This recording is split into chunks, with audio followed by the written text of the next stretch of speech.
حضور نبی کریم صلی اللہ علیہ وسلم نے ارشاد فرمایا،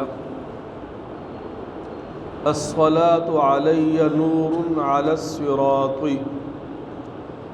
کہ مجھ پر درود پڑھنا یہ پل صراط پر گزرنے کے وقت نور بن جائے گا۔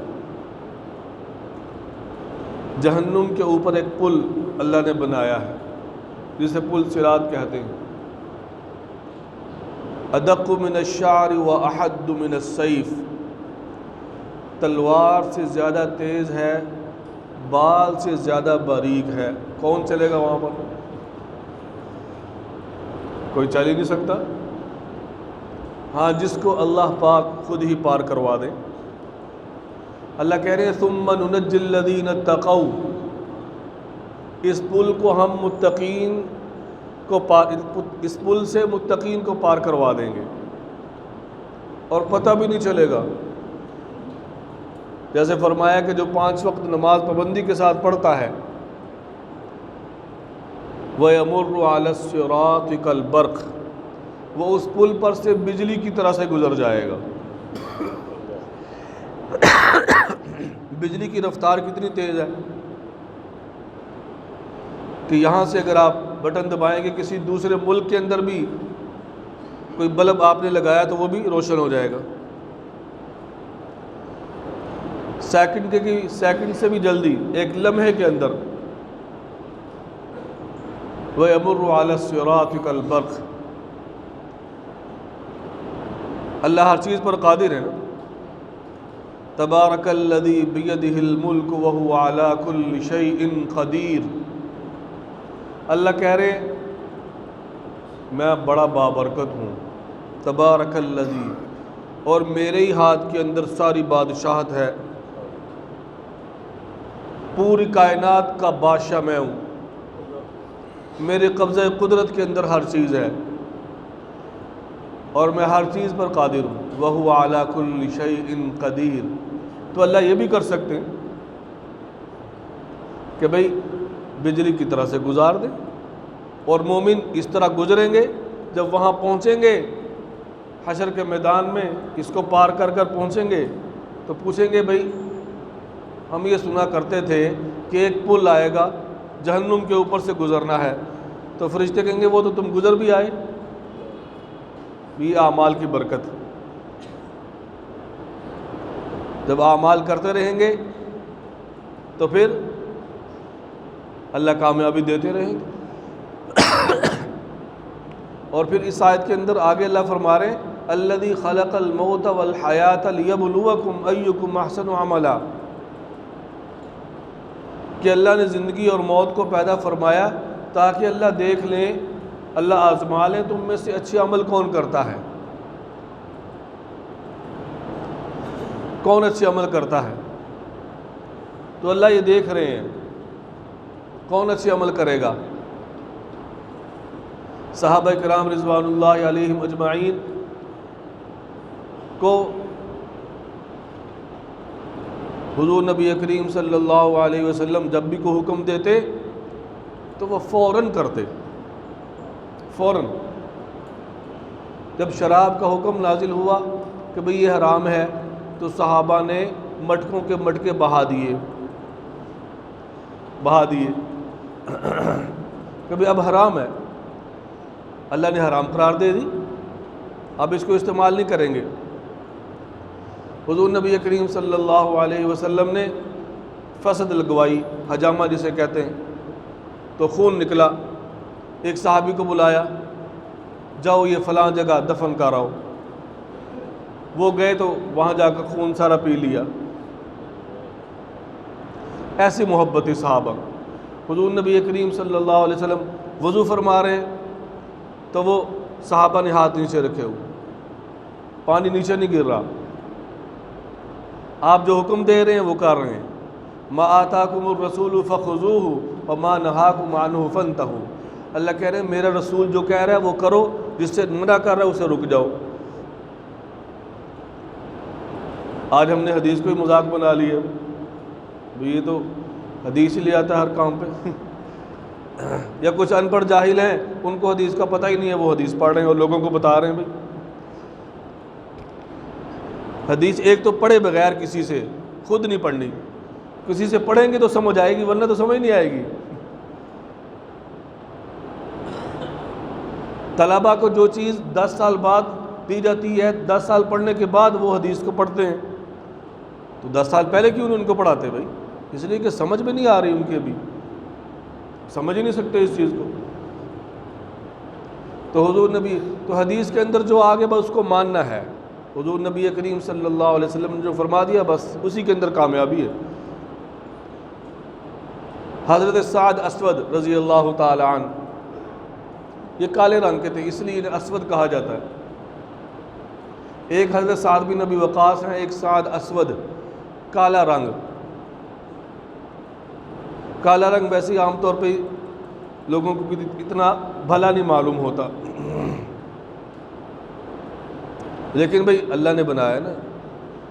بلال حبشی رضی اللہ تعالی کالے رنگ کے، نبی علیہ السلام نے فرمایا کہ جنت میں میں نے اپنے آگے تیرے قدموں کی آہٹ سنی ہے۔ وہاں رنگ نہیں چلتا بھائی، وہاں دل کی سفیدی چلتی ہے، نیت چلتی ہے، اعمال چلتے ہیں، شکلیں وہاں نہیں چلتی۔ ان اللہ لا ينظر الى صورکم، اللہ تمہاری صورت نہیں دیکھتا، ولکن ينظر الى اعمالکم، اللہ تمہارے اعمال دیکھتا ہے، تمہارے دل کیسے ہیں، تمہارے اعمال کیسے ہیں۔ حضرت اسود، سعد اسود رضی اللہ عنہ کہیں بھی رشتہ بھیجتے تھے تو کوئی تیار نہیں ہوتا تھا اس کو بیٹی دے بھائی ان کو، حضور نبی کریم صلی اللہ علیہ وسلم کے پاس آ گئے، یا رسول اللہ میرا یہ معاملہ ہے۔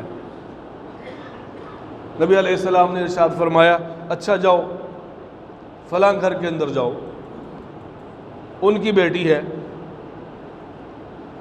اور جا کر میرا پیغام دو کہ میں نے بھیجا ہے، نبوت نے بھیجا ہے، محمد صلی اللہ علیہ وسلم نے بھیجا ہے۔ اونچی آواز سے کہہ دیں صلی اللہ علیہ وسلم، اونچی آواز آئی نہیں آواز سے۔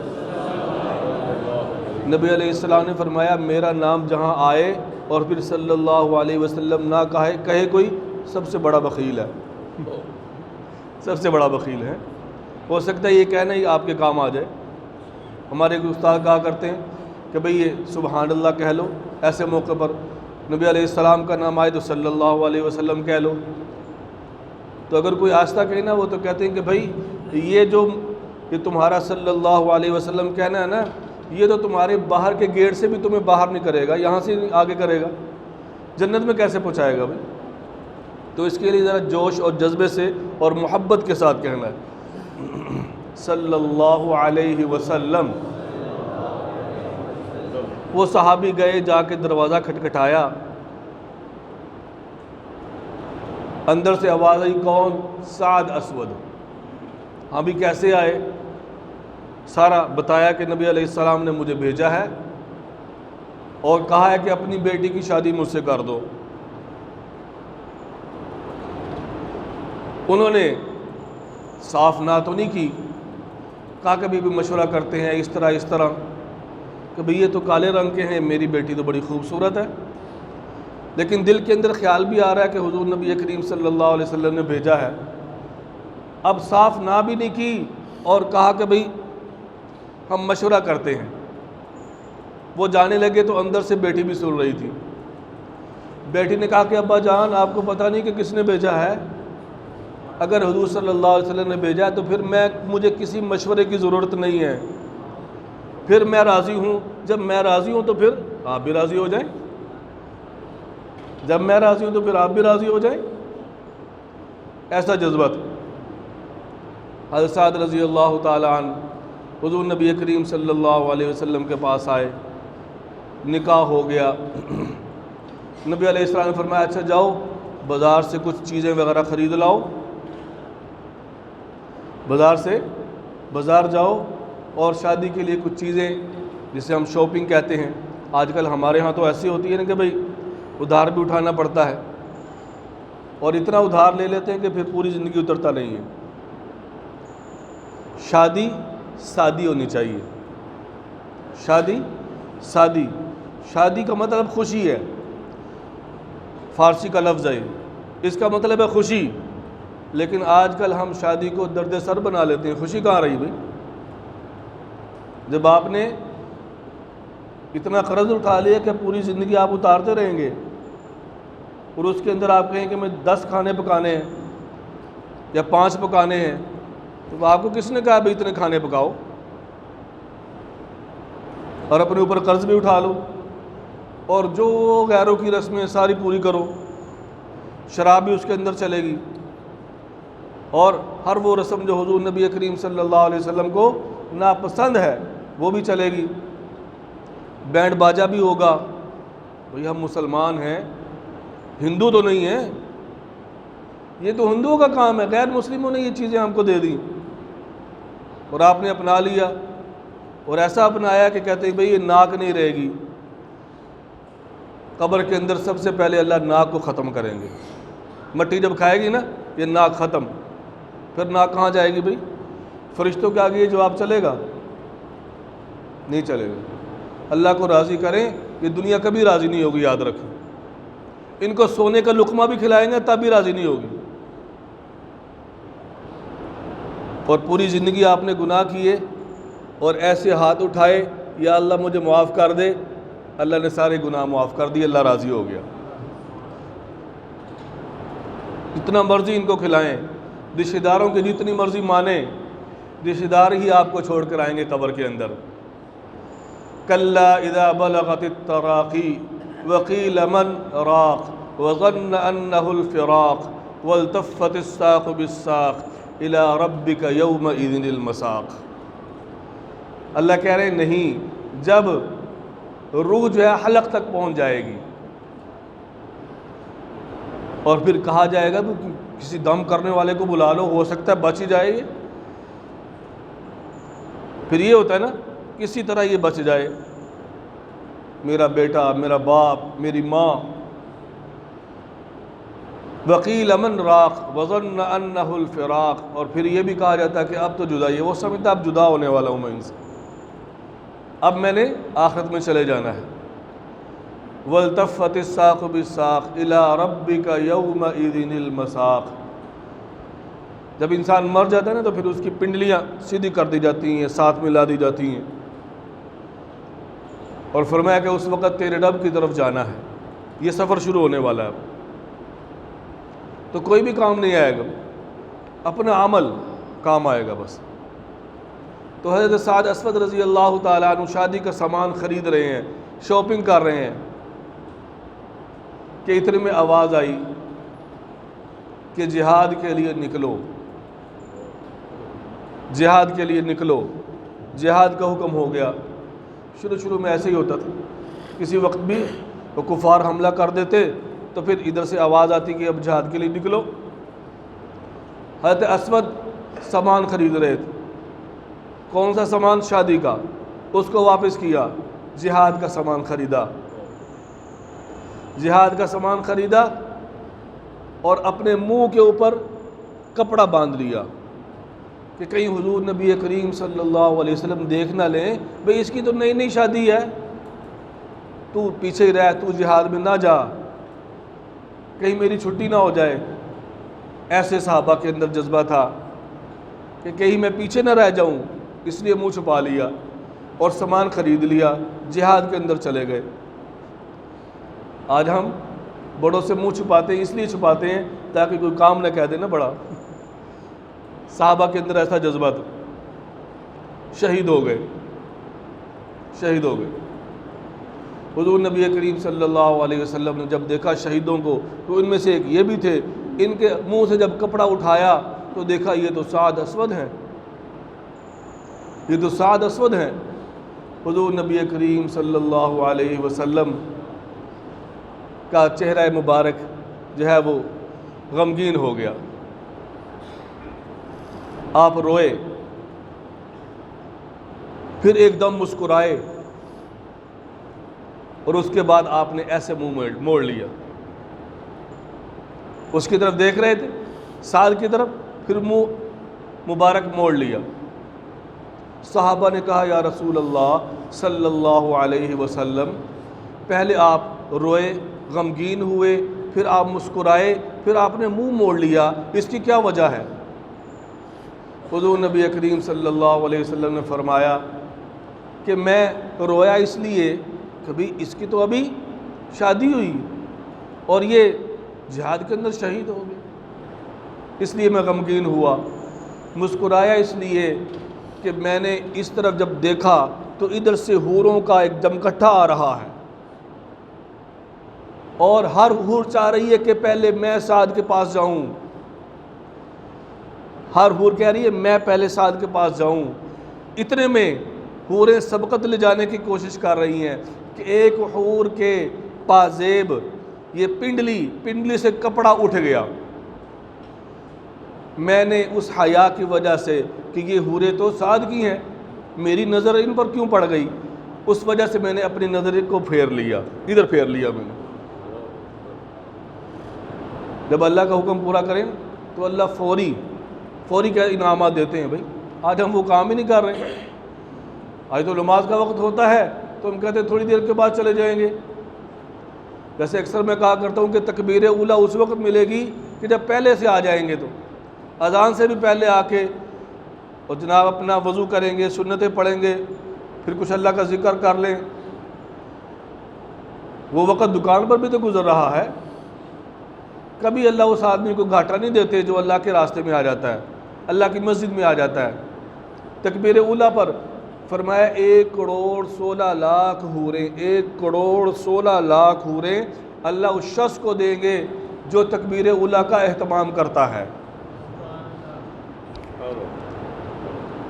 اور جو نماز کا اجر ہے وہ علیحدہ ہے، یہ تو انعام ہے نا، بھی جلدی آنے کا انعام ہے۔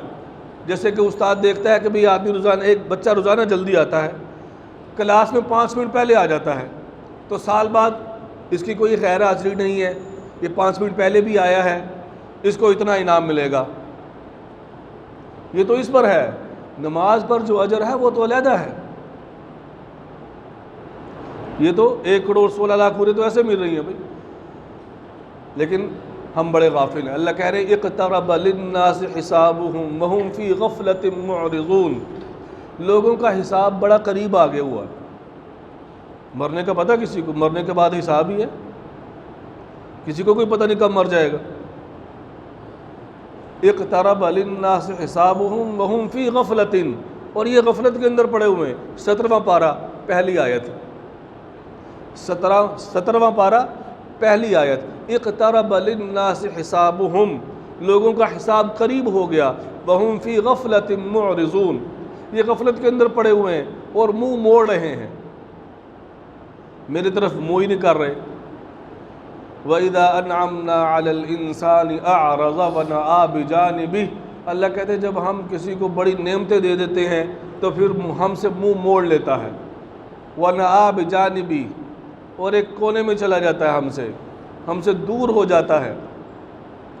وَإِذَا مَسَّهُ الشَّرُّ فَذُو دُعَاءٍ عَرِيضٍ، اور فرمایا جب کوئی مصیبت آ جاتی ہے تو پھر لمبی چوڑی دعائیں کرتا ہے، پھر مسجد کے کونے میں بیٹھ جاتا ہے اور کہتے ہیں کہ یا اللہ تو ہی ہے، بس روتا ہے، گڑ گڑاتا ہے، پھر بڑی لمبی چوڑی دعائیں ہوتی ہیں۔ تو حالت خوشی کے اندر ہی اللہ کو یاد رکھا جائے، اس وقت پھر فوراً دعا قبول ہوتی ہے۔ اللہ مجھے بھی پوری امت کو عمل کرنے کی توفیق عطا فرمائے، وما علینا الا البلاغ۔